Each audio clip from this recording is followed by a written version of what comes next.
Welcome to my class.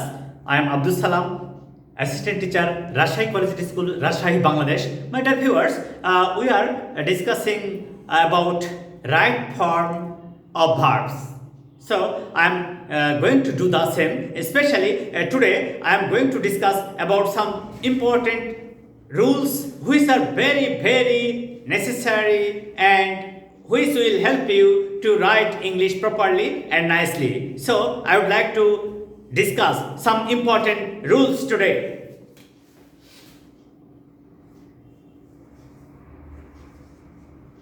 The right form of verbs.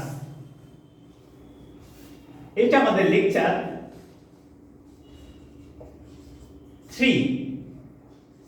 আমরা এর আগেও দুইটা লেকচার দিয়েছি এই রাইট ফর্ম ভার্বের উপরে, কিন্তু আজকে যে লেকচারটা দিচ্ছি সেটা একেবারে ইম্পর্টেন্ট এবং কিছু গুরুত্বপূর্ণ রুলস নিয়ে আমরা আজকে কাজ করব। এবারে দেখো তো, she went to school, have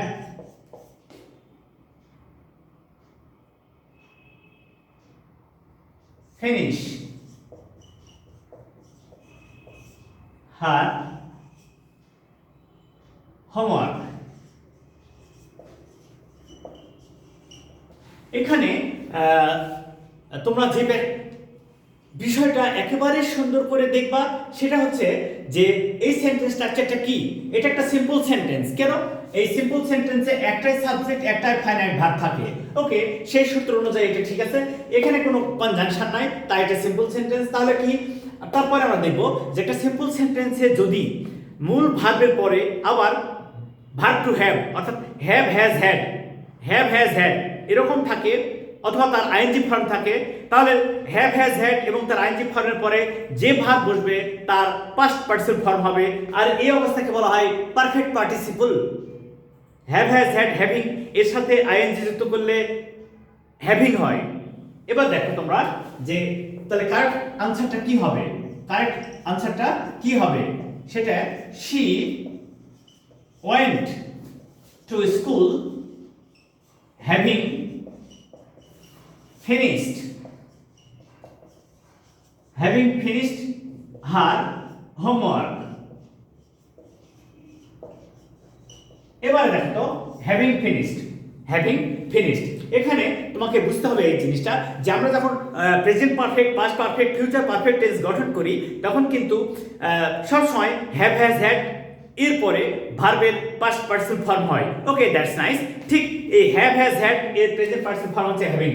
have has had এর প্রেজেন্ট পার্টিসিপল ফর্ম হ্যাভিং।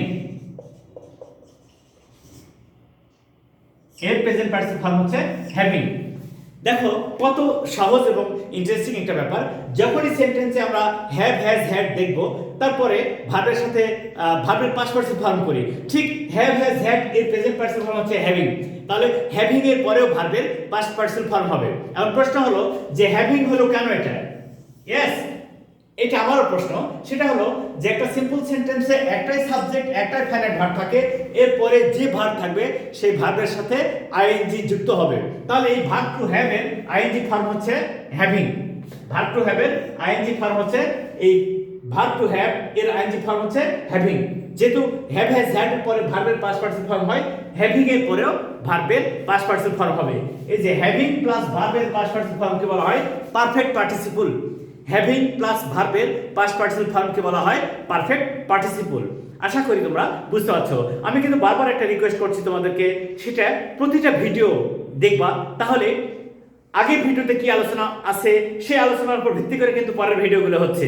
অতএব প্রতিটা ভিডিও প্রথম থেকে শেষ পর্যন্ত দেখবা।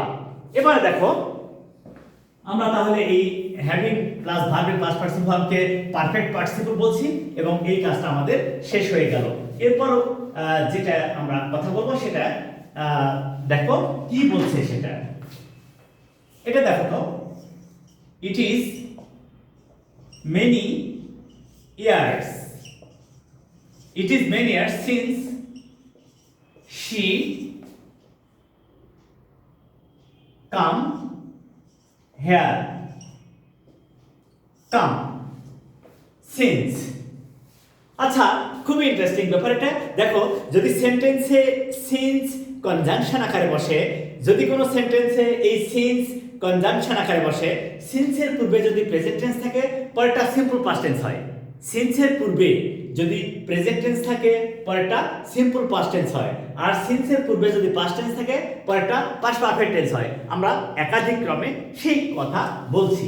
এবারে তাহলে কারেক্ট ইনফরমেশনটা কি হচ্ছে এটা দেখি। It is many years since she came here.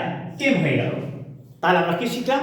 সেন্টেন্সে এই সিন্স যদি এই কনজাংশন আকারে বসে, তাহলে সিন্সের পূর্বে যদি প্রেজেন্ট টেন্স থাকে পরেরটা সিম্পল পাস্ট টেন্স হয়, আর পূর্বে যদি পাস্ট টেন্স থাকে পরেরটা পাস্ট পারফেক্ট টেন্স হয়। কেমন সেটা একটু দেখি। It was long since she had come here. এই যে একেবারে সহজ সাধারণ কথা, এটা প্রেজেন্ট টেন্স ছিল, এটা হয়ে গেল পাস্ট টেন্স, আর এই সিন্সের পূর্বে এটা পাস্ট টেন্স, তাই হয়ে গেল পাস্ট পারফেক্ট। তোমরা তো জানো, আমরা এর আগে টেন্স পড়ানোর সময় আলোচনা করেছি কি সেটা, যে অতীতকালে দুটি কাজের মধ্যে যে কাজটা প্রথমে ঘটে সেটা পাস্ট পারফেক্ট, আর পাস্ট পারফেক্টের গঠন কি? Subject plus auxiliary verb had, subject plus auxiliary verb had, তারপরে ভার্বের পাস্ট পার্টিসিপল ফর্ম। একেবারে সহজ এবং সাধারণভাবে আমরা করতে পারছি। আশা করি প্রতিটা ভিডিও তোমরা একেবারে সিম্পল ভাবে নিবা, এবং আমরা যেহেতু এই চ্যানেলটা আমার প্রতিটা ভিডিওসগুলো গ্রামাটিক্যাল রুলসের উপর নির্ভর করছে, তাই রুলসগুলো সুন্দর করে আমরা মনোযোগ দিয়ে বোঝার চেষ্টা করব। আর একটা ভিডিও বারবার দেখলে কিন্তু এই রুলসগুলো সহজেই তোমাদের সামনে চলে আসবে। এবারে দেখো তো, it is high time we begin our new plan. এবারে দেখো তো এখানে কি বলছে, ইট ইজ টাইম অথবা ইট ইজ হাই টাইম। এটা আমাদের খুব ইন্টারেস্টিং ব্যাপার। সেটা হলো কি, যদি সেন্টেন্সে ইট ইজ টাইম অথবা ইট ইজ হাই টাইম থাকে, তারপরে সবসময় সিম্পল পাস্ট টেন্স হয়, তাহলে কি শিখলাম? যখনই দেখবো যে সেন্টেন্সে শুরুতেই ইট ইজ টাইম অথবা ইট ইজ হাই টাইম আছে, তাহলে এই ইট ইজ টাইম অথবা ইট ইজ হাই টাইমের পরে সিম্পল পাস্ট টেন্স হবে। তাহলে উত্তরটা কি হচ্ছে? এই বিগিন এর পাস্ট ফর্ম হচ্ছে কি? বিগ্যান। এর তাহলে কারেক্ট ইনফরমেশনটা কি হচ্ছে? It is high time we begin our new plan. এই যে বিজ্ঞান হলো, তাহলে আমরা এখানে কি শিখলাম? খুব ইন্টারেস্টিং, খুবই সহজ। সেটা হলো কি, যদি সেন্টেন্সে ইট ইজ টাইম অথবা ইট ইজ হাই টাইম থাকে, তাহলে এরপরে সিম্পল পাস্ট টেন্স হবে। একেবারে সাধারণ কথা। যখনই দেখবো যে ইট ইজ টাইম অথবা ইট ইজ হাই টাইম সেন্টেন্সে উল্লেখ আছে, তখনই তারপরে সিম্পল পাস্ট টেন্স করব, ঠিক একইভাবে। তাহলে এরপরে আমরা পরের সেন্টেন্সটা দেখি কি বলছে। প্রতিটা নিয়ম একেবারে সহজ, জাস্ট একটু মনোযোগ, জাস্ট একটু কেয়ারফুল হলেই আমরা সহজেই সবকিছু সঠিকভাবে লিখতে পারবো। আমাদের এই গ্রামাটিক্যাল চ্যানেলটার উদ্দেশ্য হচ্ছে যেন ভিউয়ার্সরা সঠিক ইংলিশ নিয়ম অনুযায়ী শিখতে পারে এবং সেটা বাস্তবে প্রয়োগ করতে পারে।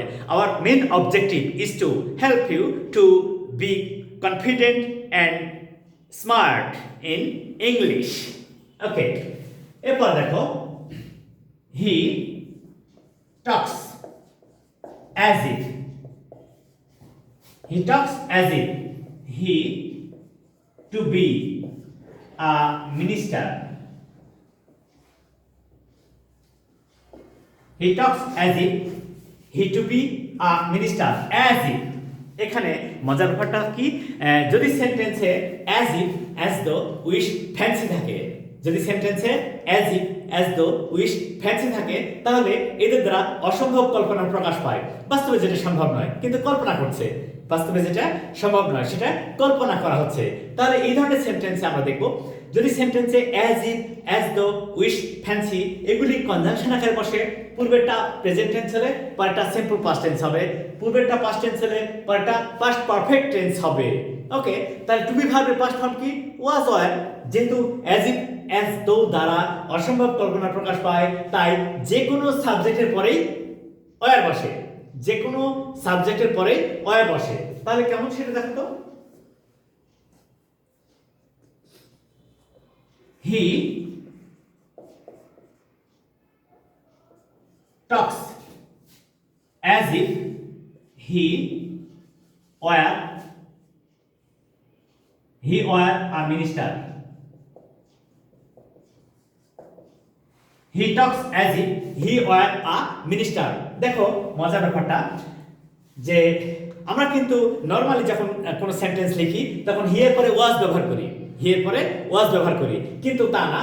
এই যখনই সেন্টেন্সে as if as though wish fancy থাকছে, এদের দ্বারা অসম্ভব কল্পনার প্রকাশ পাচ্ছে, তাই যে কোনো সাবজেক্টের পরেই ওয়্যার বসে, যে কোনো সাবজেক্টের পরেই ওয়্যার বসে। ওকে, নাইস। আর এটা যদি পাস্ট টেন্স হয় তাহলে পরেরটা হবে পাস্ট পারফেক্ট। আমরা এর আরেকটা উদাহরণ দেখি। I fancy I স্যাং a song. আমার মনে হয়, আমি কল্পনা করছি আমি একটা গান গেয়েছিলাম। এই যে ভার্বের পাস্ট ফর্ম। তাহলে আমরা কি শিখলাম? যদি সেন্টেন্সে as if as though wish fancy থাকে, এদের পূর্বে প্রেজেন্ট টেন্সের পরেরটা সিম্পল পাস্ট টেন্স হয়। যদি টু বি ভার্ব থাকে, টু বি ভার্ব থাকলে সেই ক্ষেত্রে টু বি এর পরিবর্তে ওয়্যার বসে, আর টু বি ছাড়া অন্য যে কোনো ভার্ব থাকলে তার পাস্ট ফর্ম হয়, একেবারে সহজ। কিন্তু এই প্রথম অংশ যদি পাস্ট টেন্স হয় পরেরটা পাস্ট পারফেক্ট হবে। কেমন দেখো তো। She proceeded as if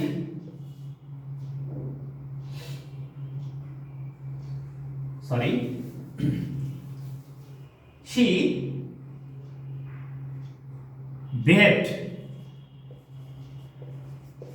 behaved as if she had been a great poet. দেখো তো কেমন। আমরা এখানে সহজে দেখব যে as if as the wish ফ্যান্সির পূর্বে যখন প্রেজেন্ট টেন্স থাকছে পরেরটা সিম্পল পাস্ট টেন্স হচ্ছে, পরেরটা সিম্পল পাস্ট টেন্স হচ্ছে। কিন্তু যদি পূর্বেরটা পাস্ট টেন্স হয় তাহলে পরেরটা পাস্ট পারফেক্ট টেন্স হচ্ছে। দেখো, শি বিহেভ, তিনি আচরণ করেছিলেন এমন ভাবে যেন তিনি একজন অনেক বড় কবি ছিলেন, অনেক বড় কবি ছিলেন। আমরা এখানে দেখব বি ভার্বের পাস্ট পার্টিসিপল ফর্ম হচ্ছে বিন, অক্সিলারি ভার্ব হ্যাড, তাহলে পাস্ট পারফেক্ট হয়ে গেল। তাহলে কি শিখলাম? এখানে দেখলাম যে বি ভার্বের পাস্ট পার্টিসিপল ফর্ম, বি ভার্বের পাস্ট পার্টিসিপল ফর্ম হচ্ছে বিন এবং তার পূর্বে অক্সিলারি ভার্ব হ্যাড, তাহলে পাস্ট পারফেক্ট হয়ে গেল। তাহলে আমাদের ফাইনালি নিয়মটা কি দাঁড়ালো? ফাইনালি নিয়মটা দাঁড়ালো এরকম যে সেন্টেন্সে যদি as if as though wish fancy থাকে, তাদের দ্বারা অসম্ভব কল্পনা প্রকাশ পায়। আকাশ কুসুম ভাবা বোঝায়, আকাশ কুসুম ভাবা মানে অসম্ভব কল্পনা প্রকাশ পায় যা বাস্তবে সম্ভব নয়। সেই ক্ষেত্রে পূর্বেরটা প্রেজেন্ট টেন্স থাকলে পরেরটা সিম্পল পাস্ট টেন্স হয়। যেমন বি ভার্বের পাস্ট ফর্ম হচ্ছে ওয়াজ ওয়্যার, আর যেহেতু এদের দ্বারা অসম্ভব কল্পনা প্রকাশ পাচ্ছে তাই ওয়্যার বসলো। তারপরে সিং এর পাস্ট ফর্ম স্যাং, কিন্তু পূর্বেরটা যখন as if as the wish ফ্যান্সির পূর্বেরটা যখন পাস্ট টেন্স হচ্ছে পরেরটা পাস্ট পারফেক্ট। তাহলে পাস্ট পারফেক্টটা কি? প্রথমে সাবজেক্ট অক্সিলারি ভার্ব হ্যাড আর ভার্বের পাস্ট পার্টিসিপল ফর্ম, ভার্বের পাস্ট পার্টিসিপল ফর্ম, এইভাবে সাজালে আমাদের পাস্ট পারফেক্ট টেন্স হয়ে গেল। আসলে সবকিছু একেবারে সিম্পল অ্যান্ড ইন্টারেস্টিং। জাস্ট আমরা একটু কেয়ারফুল হব এবং রুলসগুলো ফলো করব, তাহলেই সম্ভব। দেখি এরপরে কি করছি আমরা চেষ্টা করব প্রতিটা রুলস অত্যন্ত যত্ন সহকারে আলোচনা করা এবং তোমরা মনোযোগের সঙ্গে সেটা নিয়ে চর্চা করবে এবং শিখবে। তুমি যদি একটা রুলস বুঝতে না পারো বারবার ভিডিওটা দেখো, বারবার ভিডিওটা দেখো, যতবার দেখবা ততবারই তুমি চমকপ্রদ হবা। বারবার দেখলে মনে হয় কি, মনে হয় এর আগের বার এটা খেয়াল করিনি, যা এবারে করছি, তাই ইন্টারেস্টিং এবং ইম্পর্টেন্ট। এবারে আমরা দেখব কি হয়। The door was open by a boy. এখানে যে বিষয়টা আমরা খেয়াল করব একেবারে সিম্পল, সেটা কি বলছে যে এই বি ভার্ব বা অক্সিলারি ভার্ব, যদি আমরা বি ভার্ব দেখি, বি শুধু বি দেখি, তাহলে বি অথবা তার প্রেজেন্ট ফর্ম বা পাস্ট ফর্ম এম ইজ আর ওয়াজ আর দেখি, এবং ওই মূল ভার্বের পরে যদি বাই বা উইথ থাকে, কি থাকবে, বাই অথবা উইথ, তাহলে তোমাকে ভাবতে হবে এটা প্যাসিভ ভয়েস আছে। আবার শোনো, যদি বি ভার্ব এরপরে ভার্বের প্রেজেন্ট ফর্ম থাকে, তারপরে আবার যদি ব্র্যাকেট বা শূন্যস্থানের পরে যদি বাই বা উইথ থাকে, কি থাকে, বাই অথবা উইথ, তাহলে তুমি শিওর হয়ে গেলা এটা প্যাসিভ ভয়েস আছে। আর তোমাকে বারবার একটা জিনিস বোঝানো হয়েছে, যে কোনো প্যাসিভ ভয়েস অর্থই মূল ভার্বের past participle form. Passive voice অর্থই হচ্ছে মূল ভার্বের পাস্ট পার্টিসিপল ফর্ম। তাহলে কি হবে, কার আনসারটা হচ্ছে the door was opened. The door was opened by a boy. Opened. তাহলে আমরা এখানে কি শিখলাম, একেবারে সহজে এবং একটা সাধারণ জিনিসটা শিখলাম। সেটা কি বলছে, সেটা বলছে যে সেন্টেন্সে যদি মূল ভার্ব বা ব্র্যাকেটের ভার্বের পরে উইথ অথবা বাই থাকে, উইথ অথবা বাই থাকে, তাহলে তুমি শিওর হয়ে গেলা যে এটা প্যাসিভ ভয়েস হবে, এটা প্যাসিভ ভয়েস হবে। সেক্ষেত্রে টেন্স অনুযায়ী অক্সিলারি ভার্ব বসে, টেন্স অনুযায়ী অক্সিলারি ভার্ব বসে এবং মূল ভার্বের পাস্ট পার্টিসিপল ফর্ম। আর যদি বিষয়টাকে অন্যভাবে ভাবো, তাহলে এরকম ভাবতে হবে যে বি ভার্ব এরপরে সবসময় ভার্বের পাস্ট পার্টিসিপল ফর্ম হয়, বিশেষ করে প্যাসিভ ভয়েসে। যেমন দেখো,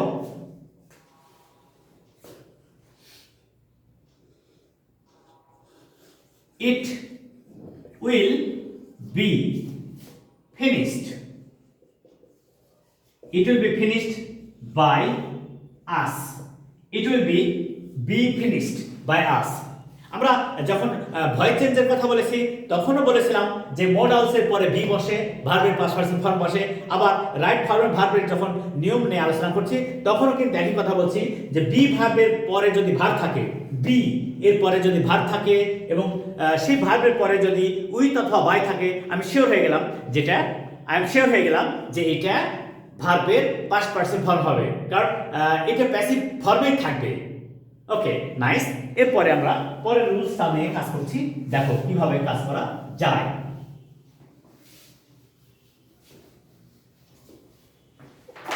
এবার দেখো